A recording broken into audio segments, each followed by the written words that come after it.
Chers étudiants en classe terminale, je vous donne les consignes à absolument connaître sur le fond et la forme de votre rapport de projet de fin d'études afin de bien le réussir. Je vous aide à produire un document clair, structuré et sans plagiat, alors suivez-moi dans cette vidéo. Je vous donne des conseils sur le fond, mais aussi sur la forme de votre rapport. Commençons par les consignes sur le fond. Votre rapport doit suivre une structure bien précise. Vous commencez par la page de garde, là où vous avez certainement un modèle à suivre par votre établissement. Vous insérez ensuite vos dédicaces et vos remerciements. Vous ajoutez un résumé et des mots-clés, uniquement en français, quand vous pouvez ajouter aussi en anglais. Vous enchaînez par la table des matières, la liste des figures, la liste des tableaux et la liste des acronymes si vous voulez. Ensuite, vous insérez l'introduction générale, suivie par 3 ou 4 chapitres décrivant votre projet et ce que vous avez réalisé, et vous finissez par la conclusion générale et les perspectives. Vous insérez les références que vous avez utilisées dans la bibliographie et vous clôturez le tout par des annexes si vous en avez besoin. L'introduction générale est très importante et doit être bien rédigée. Elle est composée par 3 blocs. Le premier bloc est une description de la thématique générale, finissant par une transition vers le contexte particulier de votre projet. Le deuxième bloc est le cœur de l'introduction générale. C'est une description de la problématique, des objectifs et de la solution envisagée. Le dernier bloc présente le contenu du rapport, c'est-à-dire sa structure en chapitres.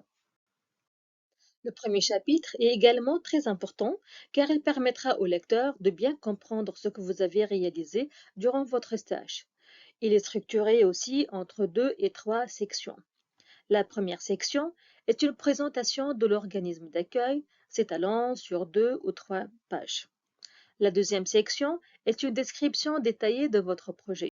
Présentation du contexte, description de la critique de l'existant, position de la problématique et annonce de la solution proposée.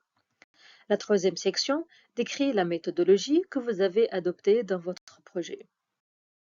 Finir avec une conclusion générale et bien rédigée laissera une bonne appréciation du lecteur sur votre rapport.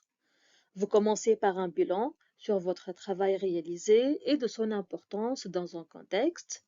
Vous donnez ensuite un retour sur vos acquis pendant le stage et vous terminez par les perspectives qui sont des idées d'amélioration ou de prolongement de votre projet.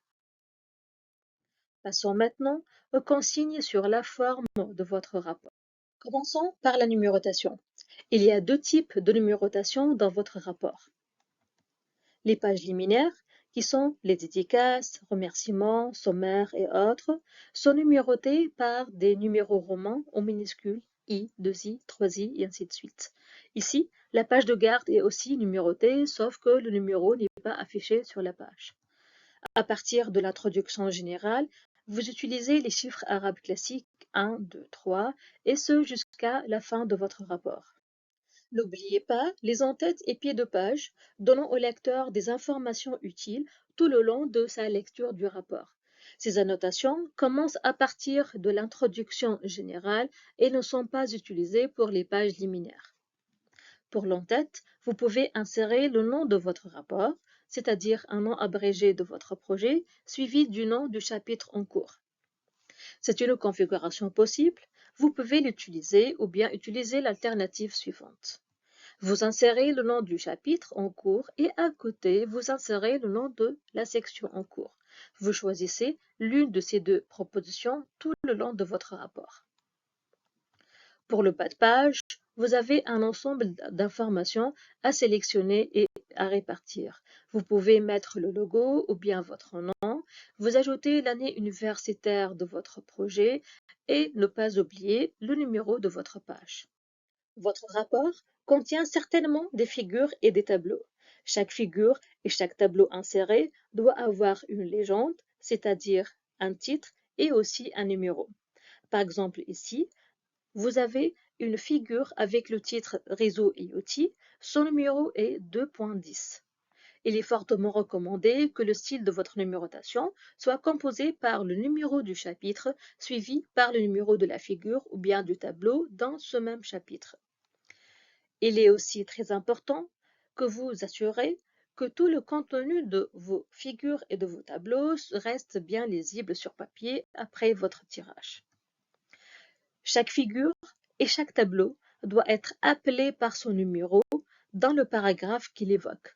Par exemple ici, l'architecture utilisée est présentée dans la figure 2.10. Le dernier chapitre de votre rapport contient les résultats de votre travail durant la période du stage. Première consigne, décrivez toujours l'environnement technique pour la réalisation de vos tests. Des tests sur un environnement réel de l'entreprise est fortement souhaitable, de même influençant l'appréciation du jury sur votre travail. Ça, ne l'oubliez pas. Deuxième consigne, chaque figure présentant un résultat doit être interprétée pour guider le lecteur et expliquer ce que vous cherchez à passer par cette figure. Troisième consigne, vos résultats doivent être présentés par des étapes structurées et non pas par un style narratif. À la fin de votre rapport, vous allez insérer une bibliographie.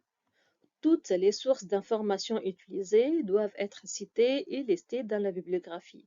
Pour les sites web, vous devez indiquer leur date de consultation. Pour chaque référence, utilisez un style clair. Par exemple, ici, pour un livre, commencez par le numéro de la référence, le nom de son auteur, le titre du livre et la date de sa publication. Pareil pour les pages web, vous commencez par le numéro de la référence, le titre de la page, son lien URL et sa date de consultation. Faites attention, il ne suffit pas de lister vos références, elles doivent chacune être appelées dans le chapitre par leur numéro, dans le texte où vous avez utilisé les informations de cette référence. Exemple, l'architecture d'un système IoT décrite dans la référence 4 et reproduite dans ce projet. Et nous arrivons à ce fameux plagiat que vous devez absolument éviter. Le plagiat, c'est quand vous utilisez des idées, mots, images ou travaux des autres sans citer leurs références. Alors, voici quelques consignes. Ne copiez-collez jamais du contenu sans citer sa référence. Reformulez les informations avec vos propres mots et citez la référence. Si vous avez une citation, vous la mettez entre guillemets et aussi vous citez la référence. Si vous insérez une figure ou bien un schéma externe, vous devez insérer aussi la référence dans la légende de celle-ci. Finalement, la plupart des établissements exigent un rapport de détection de plagiat. Ce taux ne doit pas généralement dépasser les 20%, parfois moins et parfois plus. Nous arrivons à la fin de cette vidéo. Respecter ces consignes vous permet de produire un rapport de qualité, structuré et valorisant votre travail. Prenez le temps de bien organiser vos idées, de citer vos sources et de lire votre document avec soin. Finalement, je souhaite une bonne rédaction à tous.